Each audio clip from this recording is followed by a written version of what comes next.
여러분 반갑습니다. 본 목사입니다. 제 노트북이 업데이트 이후에 갑자기 말썽이 있어서 멀쩡하게 돌아가던 프로그램이 갑자기 돌아가지 않게 되었습니다. 당황해서 이런저런 방법으로 했는데 아직까지 해결을 보지는 못했고요. 어, 수리가 될 때까지 시간이 조금 많이 걸릴 것 같아서 또 부득이 이제 곁에 계신 정현준 전도사님 노트북을 좀 빌렸습니다. 그래도 오늘 마지막 강의인데 시간을 지켜서 할 수 있는 것이 좋겠다 싶은 생각이 들어서 빌렸고요. 강의안은 제가 오전에 저희 교회 홈페이지에 올려놨습니다. 교회 홈페이지를 보시면 강의안을 확인하실 수 있겠고, 또 이따가 이제 유튜브 링크 되어 있는 곳을 보시면 확인하실 수 있겠습니다. 그러면 제 9강 의를 위하여 박해를 받은 자는 복이 있나니 우리 같이 기도하고 시작하겠습니다. 제가 먼저 기도하겠습니다. 하나님 은혜를 감사합니다. 유난히도 또 소란하고 여러 가지 일들이 많았던 올해에 또 가을에 저희들이 팔복의 말씀을 붙잡고 하나님의 뜻을 헤아려 보며 하나님의 말씀에 귀를 기울였습니다. 시마다 주셨던 주님의 말씀이 있을진데 그 말씀이 저희들에게 은혜가 되었고 체험적인 기쁨이 함께하였음을 주님께 고백하여 드리고 감사를 드립니다. 이제 마지막 시간으로 주께 나아가기를 원합니다. 성령님 이 시간도 임하여 주시고 각자의 마음 가운데 함께하여 주셔서 하나님의 은혜를 입는 귀한 시간으로 선하게 사용하여 주시옵소서. 예수님의 이름으로 간절히 기도합니다. 아멘. 화면이 너무 밝죠? 저도 이걸 어떻게 조정해야 될지를 모르겠습니다. 화면이 너무 밝은데요. 네, 그러면 팔복과 제자도 우리 두 번째 의를 위하여 박해를 받은 자는 복이 있나니 천국이 그들의 것입니다. 같이 시작하도록 하겠습니다. 팔복의 마지막. 저희는 이제 8가지 복, 팔복의 가장 마지막에 이르렀습니다. 팔복을 단계적 전개로 살펴본다면 가장 마지막 단계, 모든 복의 정상에 이르게 된 것입니다. 이것은 지금까지 걸어왔던 모든 복이 바로 이곳을 향하고 있다는 이야기이기도 하고, 또한 신자의 영적 여정이 완성되는 단계라고 이야기할 수도 있겠습니다. 그런데 저희가 이제 8가지 복, 8복까지 이르면서 한 가지 주의해야 될 지점이 있다고 판단되어지는데요. 그것은 이 팔복의 과정을 단계적으로 이해한다고 해서 이 팔복이 8가지 등급 중에 뭐 1레벨이다, 2레벨이다 이렇게 등급이나 레벨 같은 것으로 이해해서는 안 된다는 것입니다. 이 복의 발전 단계를 단계적으로 이해할 수 있다는 것은 한 가지 한 가지의 복의 전후 관계를 살펴서 그 복의 내용을 구체적으로 이해할 수 있다는 것이지, 이게 뭐 나는 아직 1레벨이야, 나는 이제 겨우 2레벨이야, 3단계야 이렇게 단계나 등급으로 적용할 수 있는 내용은 아니라는 것입니다. 제가 이제 이 부분을 놓고 제가 참고했던 그 비움이라는 책의 저자이신 이상한 목사님께 페이스북 메시지를 또 질문을 보냈는데 목사님도 그렇다고 답을 해 주셨고요. 그래서 굳이 표현한다면 이게 팔복의 전개를 통시적 전개, 그러니까 종적인 전개, 시간의 순서에 따른 종적인 전개로 단계별로 이해하기보다는 이 통시성 속의 공시적 전개, 횡적인 전개죠. 그러니까 하나하나가 심령이 가난하면서도 의를 위하여 박해를 받을 수도 있고, 온유하면서도 의를 위하여 박해를 받을 수 있는 것이죠. 이것이 단계적 순서를 밟아간다는 것은 각 복의 내용을 정확하게 이해한다는 것이지, 이것이 꼭 그 시간과 단계적 흐름을 따라가는 것은 아니다. 그래서 너는 1레벨이고 나는 2레벨이다. 당신은 3등급이고 8등급 됐으니 완성했다. 뭐 이렇게 볼 수 있는 것은 아니다라고 하는 부분을 이미 잘 알고 계시리라고 생각합니다. 우리의 인생과 신앙 여정이 시간의 방향성과 같이 일직선으로 흐르지 않죠. 그렇습니다.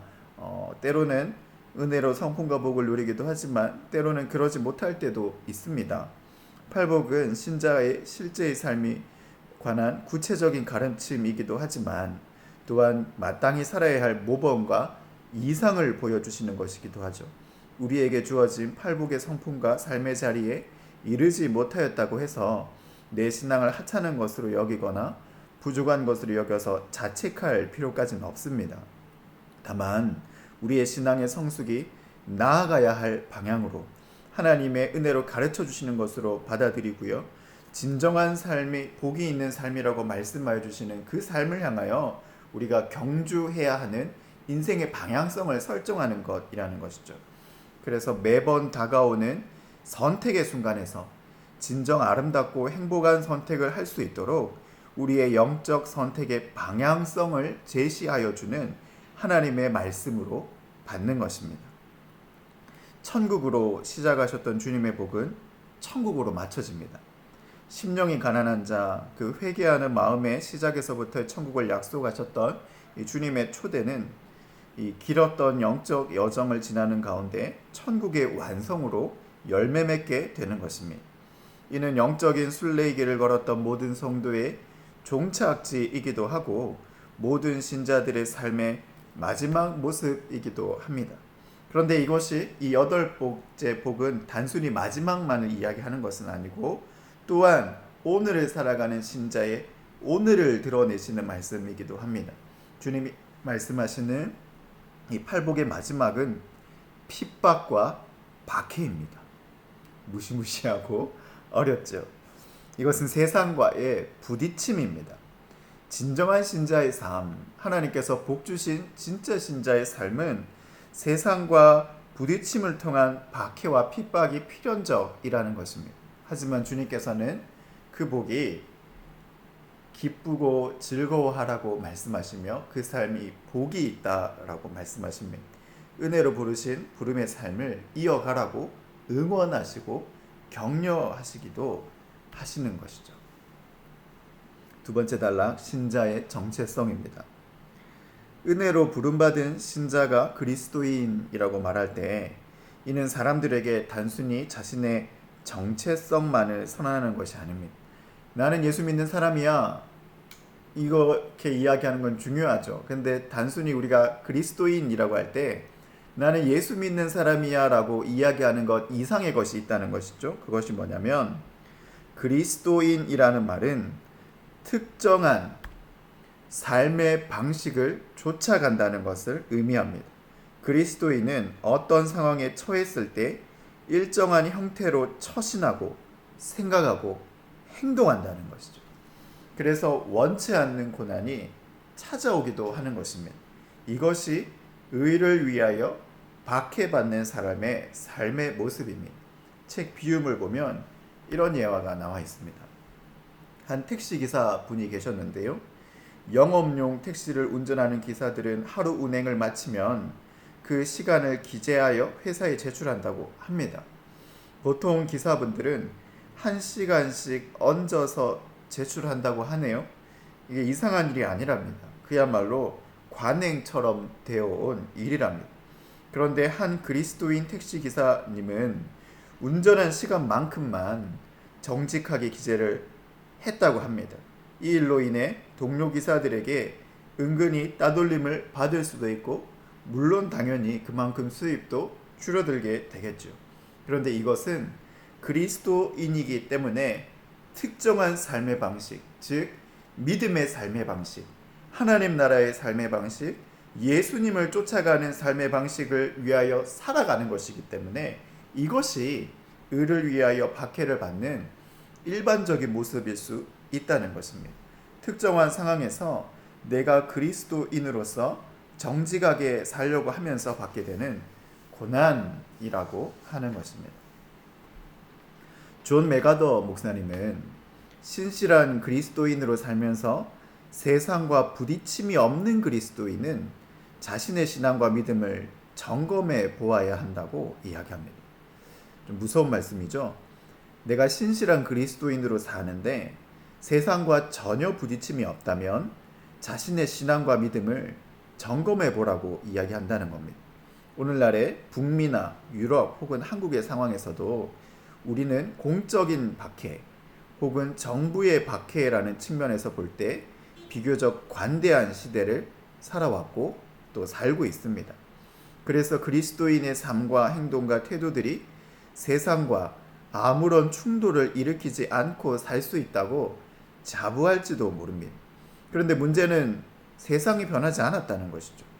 세상의 의의 기준이 높아진 것이 아니라 신자들이, 그리스도인들이 의의 기준을 낮추었다는 것입니다. 기독교가 무엇인지, 우리의 신앙과 삶의 양식이 무엇인지 제대로 보여줄 수 있을 만큼 의로운 삶을 살지 못하면서 스스로 그리스도인이라고 주장하는 기독교인들이 많아졌다는 것입니다. 세상이 변하고 관대해졌다고 생각할 수도 있지만 사실 더 큰 이유를 생각해 보자는 것입니다. 그것은 그리스도인이 세상이 참지 못할 삶을 살고 있지 못하다는 것을 드러내는 것이기도 하다는 것입니다. 평생 세상과 살면서, 세상 속에 살면서 아무런 부딪힘과 갈등이 일어나지 않고 살아갈 수도 있을 것입니다. 세상의 기준을 인정하고 거기에 순응하고 세상적인 도덕, 세상적인 윤리, 이것을 그대로 받아들이는 것입니다. 세상이 사는 것처럼 살고 세상의 농담에 웃고 세상의 오락을 즐기며 세상이 하나님을 조롱할 때 미소를 지으면서 사는 것입니다. 세상이 하나님의 이름을 망령되이 부르도록 내버려 두고 사람들을 향해 당신은 죄인입니다 이야기하지 않고 사람들에게 예수 그리스도의 잃어버린 자가 바로 당신입니다라고 말하지 않는 것입니다. 사람들에게 그들의 결국은 사망에 이를 것이라고 이야기하지도 않고 무엇을 하든 지옥이라는 단어를 이야기하지 않는 것입니다. 그렇게 하면 결코 세상과의 부딪힘도 없을 것이고 박해를 받지도 않을 것입니다. 그러나 주님께서는 누가복음 6장 26절에서 말씀하시기를 모든 사람이 너희를 칭찬하면 화가 있도다. 그들의 조상들이 거짓 선지자들에게 이와 같이 하였느니라 이렇게 말씀하셨습니다. 하나님을 알지 못하는 자들, 의를 거부하며 죄악 가운데 거하는 자들, 예수 그리스도를 인정하지 않는 자들과 천국 백성과의 삶에는 부딪힘과 갈등이 일어날 수밖에 없다는 것입니다. 그럼에도 불구하고 온유함과 겸손함과 인내로 신앙과 믿음을 지켜가는 그리스도인에게 핍박과 박해 가운데에서도 순교적 삶으로 믿음을 지켜가는 하나님의 사람들에게 주님께서 천국의 복으로 약속하여 주신다는 것입니다. 의미 있는 예화가 있어서 하나 가지고 왔습니다. 어떤 한 사람이 초대 교부 중에 한 사람이 어떤 터툴리안을 찾아와서 물었다고 합니다. 저는 이미 그리스도 앞에 나왔지만 어떻게 해야 할지를 모르겠습니다. 제가 생각하기에도 제 직업은 옳지 않습니다. 하지만 저도 살아야 하잖아요. 그러자 터툴리안이 이렇게 대답했다고 합니다. 꼭 살아야 하겠습니까? 무엇이 신자이고 신자에게 더 중요한 것이 무엇인 줄 안다면 취해야 할 것이 있고 때로는 포기해야 될 것이 있고 이것이 신자의 정체성, 그리스도인의 정체성을 이어가며 살기에 필요한 것이라고 하는 것입니다. 청교도 저술가인 토마스 왓슨은 이렇게 썼다고 합니다. 사람들이 아무리 온유하고 긍휼히 여기며 마음이 청결하다 하더라도 결코 경건이 그들의 고난을 막아주지는 않을 것이다. 그들은 하프를 내려놓고 십자가를 져야 한다. 천국 길은 가시밭길이며 피로 물든 길이다. 격언조로 말하자면 그리스도를 따르면 칼과 막대기를 볼 것이다. 여러분의 신앙 고백에 십자가를 넣어라. 주님께서 팔복의 마지막에 신자의 정체성으로서의 핍박과 고난을 이야기하고 계신다는 것이고 이것이 해도 되고 안 해도 되는 것이 아니라 어쩌면 그리스도인으로 살아가기에 반드시 겪어야만 하는 것이라고 말씀하신다는 것을 우리가 기억할 필요가 있습니다. 세 번째 단락입니다. 기뻐하고 즐거워라. 은혜로 부름받은 신자의 길에서 의를 위하여 살고 믿음으로 살려고 할 때에는 세상의 박해와 거스름 그리고 핍박이 다가올 수밖에 없음을 우리 주님께서는 말씀하셨습니다. 이것은 권면이자 동시에 위로이시기도 합니다. 왜냐하면 이 주님의 말씀을 들었던 주님의 12제자는 살아있는 순교자라고 불리우는 요한을 제외하고는 모두 순교의 죽음으로 죽을 수밖에 없었기 때문입니다. 이 주님의 말씀이 전해진 후 불과 수십 년이 지나지 않아서 주님의 몸된 교회와 성도들은 극심한 핍박과 어려움 속에 빠질 수밖에 없었기 때문입니다. 또한 그 이후로도 주님의 몸된 교회들과 바른 신앙과 믿음을 가지기 원했던 수많은 신앙인들과 설교자들은 극심한 박해와 어려움 속에 처하게 되었습니다. 단지 바른 신앙 때문에, 단지 그리스도의 이름 때문에 많은 신앙인들은 신앙의 현장과 선교의 현장 속에서 핍박과 박해와 세상과의 첨예한 갈등 속에서 두려워할 수밖에 없는 상황들이 있었다는 것입니다. 그러나 주님께서는 그러한 자들에게 권면과 동시에 위로의 말씀을 주시며 11절과 12절에 따르면 나로 말미암아 너희를 욕하고 박해하고 거짓으로 너희를 거슬러 모든 악한 말을 할 때에는 너희에게 복이 있나니. 그리고 이렇게 말씀하시죠. 기뻐하고 즐거워하라. 이렇게 말씀하신다는 겁니다. 어떻게 박해의 현장에서 때로는 극심한 신체적 고통과 상실, 심지어는 생명의 상실의 현장에서도 신자들을 향하여 주님께서 십자가를 지실 만큼 사랑하신 당신의 자녀들을 향하여 오히려 그때에 기뻐하고 즐거워하라고 말씀하실 수 있으실까요? 그 이유는 12절 하반부에 따르면 너희 전에 있던 선지자들도 이와 같이 박해하였느니라 라고 말씀하십니다. 이는 달리 말하면 나로 말미암아, 예수로 말미암아, 복음으로 말미암아 그 의의 삶과 하나님 나라로 말미암아 박해받는 사람들은 이사야나 예레미야나 에스겔이나 다니엘이나 호세아나 이런 선지자들의 반열에 올라와 있는 그들이 하나님 나라의 백성이 된 증거라고 말씀하시는 것과 같다는 것이죠. 우리가 그 고난의 현장 가운데 있을 때에 나로 말미암아 예수 그리스도로 말미암아 고난의 현장 가운데 있을 때에 믿는 자가 기뻐하고 즐거워할 수 있는 이유는 그때 우리가 비로소 우리의 신앙과 믿음이 인정받고 우리가 모든 신앙의 선조들, 선지자들, 너희 전에 있던 선지자들과 같은 반열에 올라와 있다는 것을 비로소 알게 된다는 것입니다. 사도 바울은 이렇게 고백하죠. 생각하건대 현재의 고난은 장차 우리에게 나타날 영광과 비교할 수 없도다. 주님으로 말미암는 현재의 고난과 박해는 장차 나타날 하나님 나라의 영광의 증거가 되며 이는 이미 앞서간 수많은 믿음의 증인들의 삶을 쫓아가는 증거가 된다는 것입니다. 하나님께서는 그들에게 천국을 약속하십니다. 믿는 자들에게 주실 하나님 나라의 영광을 약속하십니다. 계시록 6장을 보면 하나님의 말씀과 그들이 가진 증거로 말미암아 죽임을 당한 영혼들이 하나님께 탄원할 때 하나님께서는 그들에게 잠시 동안만 쉬라고 말씀하십니다. 그들의 동무종들과 형제들도 죽임을 당하여 그 수가 차기까지 기다리라 말씀하십니다.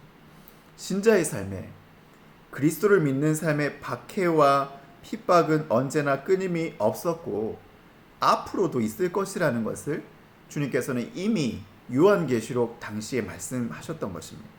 계시록 21장을 보면 천국으로 들어가는 12문은 12진주이고 각 문마다 한 개의 진주로 되어 있고 성의 길은 맑은 유리 같은 정금이라고 기록하고 있습니다. 진주와 이 정금은 인내와 연단의 상징이죠. 성도의 인내와 고난 속에서도 신실한 믿음을 지켰던 그 순수하고 아름다운 신앙의 열매를 품은 자가 진주와 정금으로 된 천국 문과 천국 길을 지나가는 것입니다. 이러한 영광스러운 하나님 나라와 천국의 복을 기억하면서 그 길을 이미 걸어가셨던 숱한 순교자들과 믿음의 사람들의 계보를 기억하면서 주님은 지금도 의를 위하여 나로 말미암아 박해받는 모든 사람을 위로하고 계시는 것입니다. 믿음 때문에, 하나님을 사랑하기 때문에, 하나님의 영광 때문에 어려움을 겪고 그 믿음의 정체성을 따라 살아가기 때문에 힘든 일을 겪는 수많은 하나님의 사람들을 지금도 위로하고 계시는 것입니다. 그리고 그들에게 복이 있다. 천국이 너희들의 것이라. 가장 영광스럽고 아름다운 천국을 약속하여 주시는 것입니다. 이것이 신자의 마지막이 또한 신자의 오늘인 예수 그리스도의 팔복의 마지막이라고 하는 것입니다. 그러나 착각하지 말아야 할 것이 있습니다. 주의해야 될 것이 있습니다. 네 번째 단락입니다. 잘 따라오고 계시죠? 저도 이 장비가 바뀌고 하니까 조금 어색한 면이 있는데 잘 진행해 보겠습니다. 그러나 우리가 핍박받는 것, 박해받는 것에서 착각하지 말아야 하는 중요한 지점이 있습니다. 그것은 자신의 연약함과 죄로 인해 다가오는 고통을 핍박이나 박해로 여기고 이를 미워하지 말아야 한다는 점입니다. 어떤 목사는 자신이 저지른 성적인 범죄와 타락을 두고 일어난 일련의 일들을 마치 자신은 의로운데 의로운 자신이 당하는 핍박과 고난으로 미워하면서 자신을 포장하기도 했습니다. 이러한 신앙은 그에게도 그리고 주변에게도 독약과 같은 것입니다. 스스로에게는 회개할 기회를 잃어버리고 다른 사람에게도 잘못된 신앙관과 신앙의 태도를 보여주고 있는 것입니다. 내 죄로 인한 고난과 고통 속에서 우리가 마땅히 구해야 할 것은 하나님의 은혜입니다. 회개하는 마음으로 하나님의 은혜를 구하는 것입니다. 그리고 겸손히 그 죄를 인정하는 것이 은혜로 다가서는 길입니다. 자신의 죄는 교묘히 숨겨두고 그 죄의 결과를 의를 위하여 받는 박해로 여기지 않도록 하나님과의 관계를 늘 바르게 하고 자신을 정직히 볼 수 있는 시선이 필요한 것입니다. 죄로 인해 결과로 인해 당하는 고난을 의로 받는 박해로 착각하지 말아야 된다는 것입니다. 또한 때로는 우리의 연약함과 신앙에 대한 오해와 잘못 때문에 당하는 어려움도 있다는 것을 기억해야만 합니다. 그 동기와 의도는 어떻다 할지라도 그 방법과 태도의 문제 때문에 당하는 어려움이 있다면 이것을 단순히 의를 위하여 받는 박해로 환원하지 말아야 된다는 것입니다. 저희는 최근에 한 그리스도인이 남양주에 있는 사찰에 방화를 했다는 소식을 뉴스를 통해 접해 들었습니다. 저는 그분이 구체적으로 어디 교인인지 그리고 그분의 신앙 고백이 무엇인지 정확히 알지는 못하지만 만약 그분이 어떤 신앙적 의도로 하였다 하였을지라도 이 방화라는 범죄가 그 신앙적 동기를 정당화시켜 주지 못한다는 것입니다. 신앙적 동기가 방화라는 범죄를 정당화시켜 주지 못한다는 것입니다. 더 나아가서 그분의 신앙적 태도와 방법에는 오해와 왜곡이 있다는 것입니다. 또한 교회의 여러 일, 신앙적인 일을 한다는 이유로 가정을 소홀히 하고 자녀들을 제대로 돌보지 않아 아동 학대가 일어난다면 이것 또한 바람직한 신앙이라고 절대 볼 수 없습니다. 이것은 의를 위하여 받는 박해와 고난이 아닙니다. 이것은 신자의 무지, 오해, 그리고 왜곡된 신앙에서 기인하는 것입니다. 우리가 이러한 자리에 서지 않도록 우리의 신앙을 스스로 살펴야 되고 또 신앙의 조언자들에게 도움을 구해야 됩니다. 이런 일이 발생하였을 때 내가 의를 위하여 하나님 나라를 위하여 박해를 받는다고 스스로 포장하는 어리석음을 범하지 말아야 한다는 것입니다. 그렇게 생각하십니까? 네. 그래서 이 부분에서 의를 위하여 박해받는 이 신앙이 우리의 신앙의 정체성을 설명해 준다고 했는데 이것이 또한 우리의 신앙이 바르게 서 있는지 그렇지 못한지를 드러내주는 기준이 될 수도 있다는 것을 한번 살펴보도록 하겠습니다. 참된 신앙인의 표지로 세상과 맞서는, 세상과의 부딪힘과 갈등 그리고 박해는 그의 신앙의 태도와 모습이 온전한지 그렇지 않은지를 드러내는 것이기도 하다는 것입니다. 우리가 잘 아는 토저는 그에 져서 진짜인가 가짜인가에서 진정한 신앙인의 모습과 그렇지 않은 신앙인의 모습을 이렇게 표현하고 있습니다. 진짜는 험한 십자가를 부끄러워하지 않는다. 진짜는 솜사탕 복음을 거부하고 가시면류관 복음을 믿는다. 진짜는 주님의 일보다 주님의 우선순위를 둔다. 진짜는 행복보다 거룩을 열망한다. 진짜는 신앙의 기본에 충실하다. 여기에서 이 진짜는 험한 십자가를 부끄러워하지 않는다라고 하는 부분을 살펴보면 기독교 신앙 체계의 뿌리에 놓여 있는 하나의 역설인 십자가의 역설을 소개하고 있습니다. 그리스도인은 자신이 그리스도 안에서 죽었다고 믿지만 전보다 더 충만한 삶을 누리고, 그리스도인은 하늘의 아들로 이 땅의 사람들 중에 승리를 거두려면 세상의 방법을 따르지 않고 오히려 그와 반대로 살아야 한다는 것을 배우게 된다는 것입니다. 또한 가장 약할 때 가장 강하고 가장 강할 때 가장 약하다는 십자가의 역설이 그리스도인의 삶이 된다는 것을 알게 됩니다. 그리스도인이 그리스도를 영접할 때는 그리스도께서 미워하시는 것을 거부하는 것을 뜻합니다. 균형을 상실한 복음 전도자는 부정적인 면을 숨기고 긍정적인 면만을 이야기합니다. 그러나 복음에는 분명히 고난이 있습니다. 복음에는 어려움도 있습니다. 그리스도를 거부하는 세상에서 그리스도를 위하는 사람은 누구나 손해를 보거나 고통을 당하는 것입니다. 만일 그들의 십자가를 살짝 내려놓았다면 이런 손해나 고통을 당하지는 않았을 것입니다. 주님께서는 사람들에게 자기를 따르라 하실 때에 결코 쉬운 길만을 제시하는 것이 아니라는 것입니다.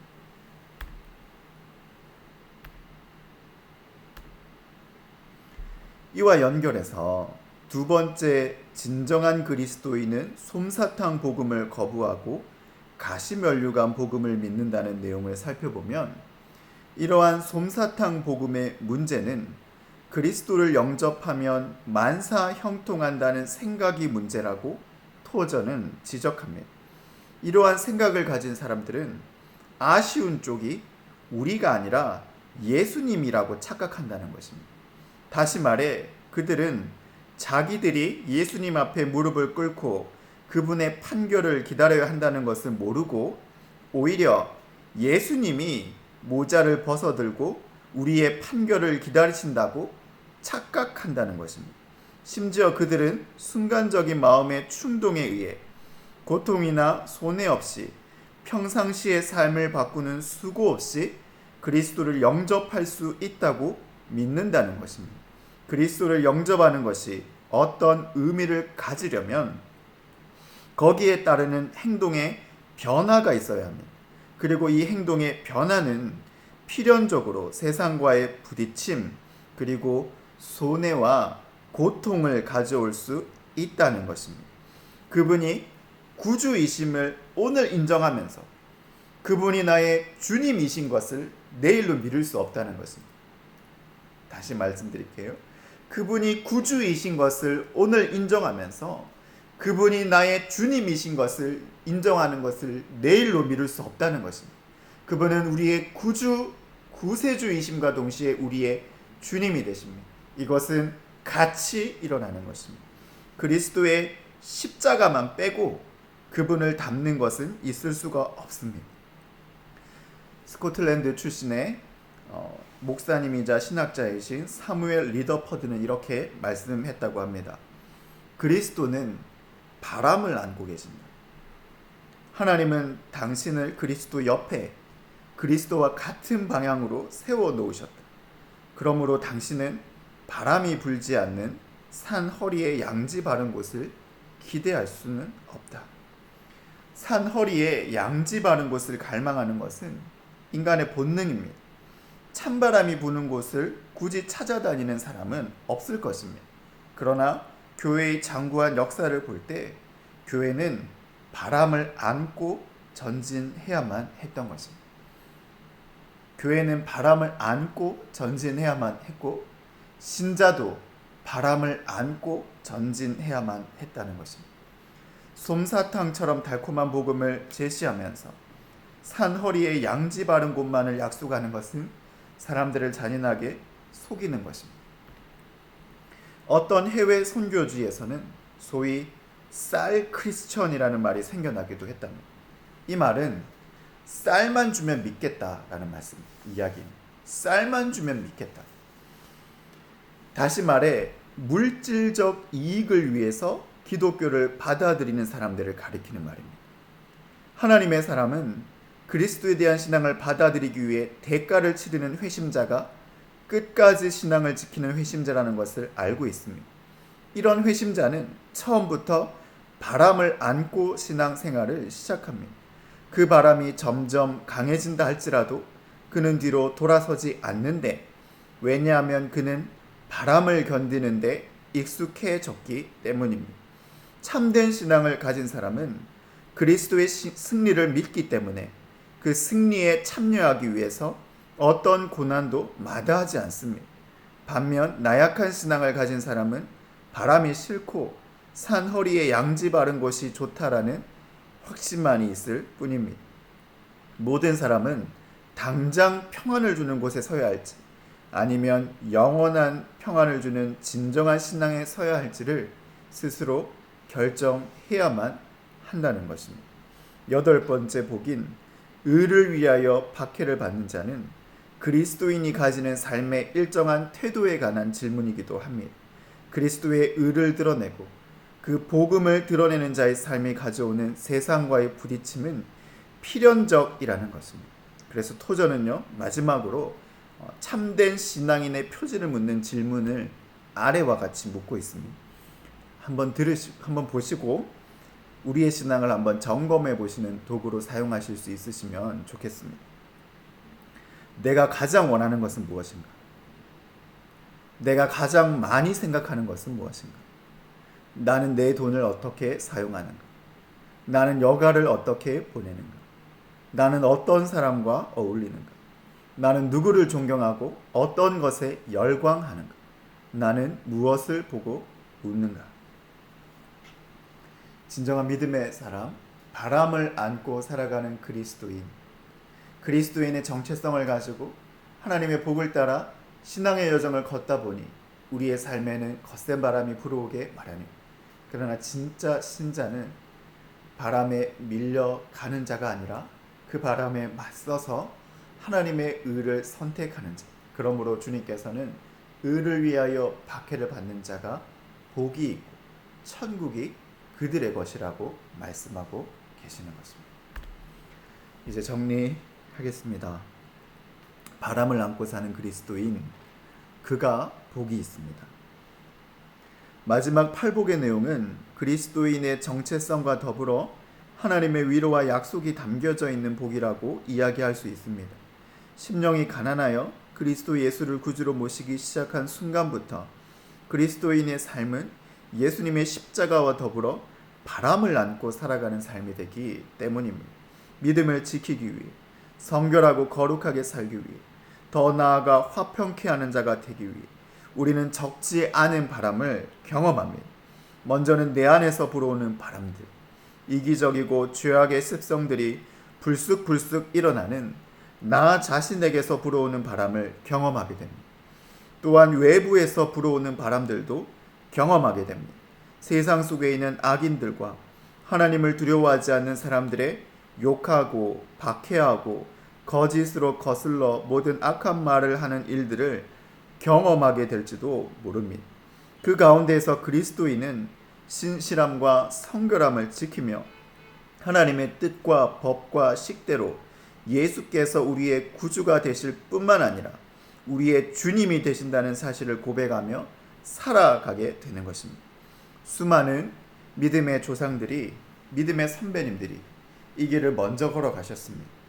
예수님 사후 바로 그분의 12 제자들로부터 시작하여 수많은 믿음의 사람들이 이 믿음으로 말미암는, 예수님으로 말미암는 고난과 박해의 현장에서 자신의 삶을 온전히 하나님께 드려왔습니다.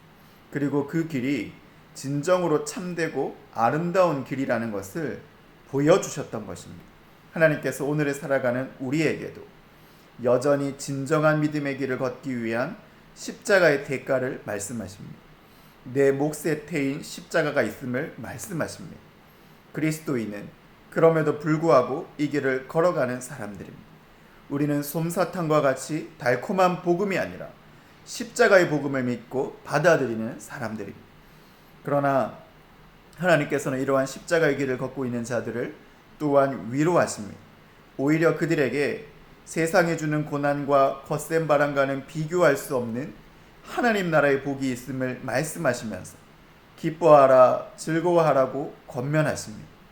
이것은 고난에 맞서는 신앙인의 삶의 태도와 더불어서 그 결과적인 측면에서도 마침내 기뻐하고 즐거워하게 될 그리스도인의 참된 평안과 영광을 말씀하시는 주님의 말씀이십니다. 주님께서는 오늘도 참된 믿음과 바른 신앙으로 바람을 안고 살아가는 그리스도인들을, 사랑하시는 우리 성도님들을 격려하시고 위로하십니다. 그리고 천국에서 갈채를 보내고 계십니다. 마침내 천국의 면류관이 기다리고 있다고, 먼저 가신 신앙의 선배들과 순교자들이 또한 기다리고 있다고, 능히 기뻐하고 즐거워할 수 있는 천국의 영광이 우리를 위하여 예비되고 있다고 말씀하십니다. 하나님께서 이 영원한 복과 초대 가운데 우리를 초대하십니다. 그 초대로 들어가실 수 있는 하나님의 사람들 다 되실 수 있기를 바랍니다. 자, 이제 팔복 강의를 이제 저희 8가지 복을 다 나누었습니다. 신메오인이 극마화이, 우리 8가지의 복을 다 같이 나누었습니다. 이제 마무리하겠습니다. 저희는 이번 가을 학기 온라인 성경 공부를 통하여 팔복에 대하여 살펴봤습니다. 강의를 준비하는 저에게도 개인적으로 은혜가 있는 시간이었습니다. 또한 삶의 구체적인 자리에서 팔복의 삶과 선택이 가져오는 힘에 대해서도 체험적으로 경험할 수 있는 시간이기도 했습니다. 하나님을 모르는 세상이 이야기하는 행복의 삶과 주님이 말씀하시는 복의 개념은 전혀 다릅니다. 어쩌면 예수님을 구주로 믿어 영접한 그리스도인들도 하나님을 통해 얻기를 원하는 복이 세상적인 것과 거의 구별이 없었을지도 모릅니다. 그러나 주님께서는 이와 비교할 수 없는 영원하고 소멸되지 아니하는 진정한 복의 삶으로 저희들을 구별하셨고 초대하고 계십니다. 그리고 이 복은 자격이 아니라 은혜의 표지로 기능하고 있습니다. 저희를 사랑하시고 또 자비하신 주님께서 성도의 마땅한 나아갈 바, 또한 선택의 영역에서 행할 수 있는 선택으로 우리 자신을 비추어 볼 수 있는 방향성과 나침반으로 우리에게 팔복의 말씀으로 지금도 저희를 부르고 계십니다. 이 말씀에 자신을 정직하게 비추어 볼 때, 그리고 이 말씀을 따라 살아갈 때 우리 안에는 이전에는 누리지 못했던 진정한 영혼의 기쁨과 행복을 누릴 수 있게 될 것입니다. 이 아름답고 영원한 복으로의 초대, 팔복의 초대에 응답하시는 우리 성도님들 다 되실 수 있기를 바랍니다. 이번 가을 학기 행복하고 의미 있는 시간이었습니다. 동일한 은혜와 또 행복, 또 유익이 또 함께 하셨기를 바라어 봅니다. 수고하셨고 감사합니다. 수고하셨습니다. 책거리라도 한번 해야 되는데 이렇게 팔복의 강의를 마무리하겠고요. 그러면 이제 기도하고 마치도록 하겠습니다. 기도하겠습니다. 은혜로 저희들을 불러주시고 지금도 영원하신 하나님의 복으로 복 주시기를 원하시는 아버지 하나님, 오늘 8번째 마지막 복으로 나누었던 주님의 말씀에 저희 자신의 모습을 비추어 보기를 원합니다. 우리 죄를 용서하시는 주님을 구주로 인정한다 하였지만 결코 우리의 삶에서 내 삶 전부를 받으시는 주님으로 고백하기를 꺼려했던 저희들, 예수 믿는 사람이라고 입술로는 이야기할지 몰라도 삶으로 선택으로는 예수 믿는 믿음을 전하지 못했던 저희들의 연약한 모습이 있음을 주님 앞에 고백하여 드립니다. 그리스도를 구주로 모시고 살아가며 의를 위하여 살아가는 삶에는 언제나 바람을 안고 살아가는 삶이 있음을 기억하며 주님을 반대하는 거센 바람에 굴하지 않고 맞서며 하나님을 더욱 사랑하며 온유함과 겸손함과 인내로 우리에게 주어진 삶을 은혜로 살아내게 하여 주옵소서. 지난 9주간의 기간 동안에 팔복의 말씀을 묵상하게 하시고 하나님의 은혜를 바라게 하여 주시는 주님 감사합니다. 주님의 말씀이 우리 삶에서 가장 구체적으로 경험되고 그 하나님의 복이 어떤 것인지 체험적으로 알 수 있었던 귀한 시간이 되었습니다. 이제 우리를 팔복의 복으로 초대하시는 하나님의 초대 앞에 기쁨으로 응답하게 하시고 이 땅에서 그리고 장차 올 영광의 나라에서 영원하신 하나님 나라의 복을 온전하게 누리는 저희 모두가 되게 하여 주옵소서. 사랑하는 하나님, 사랑합니다. 감사합니다. 예수님의 이름으로 기도합니다. 아멘. 이것으로 팔복 강의를 마치겠습니다. 사랑하고 축복합니다. 수고하셨습니다.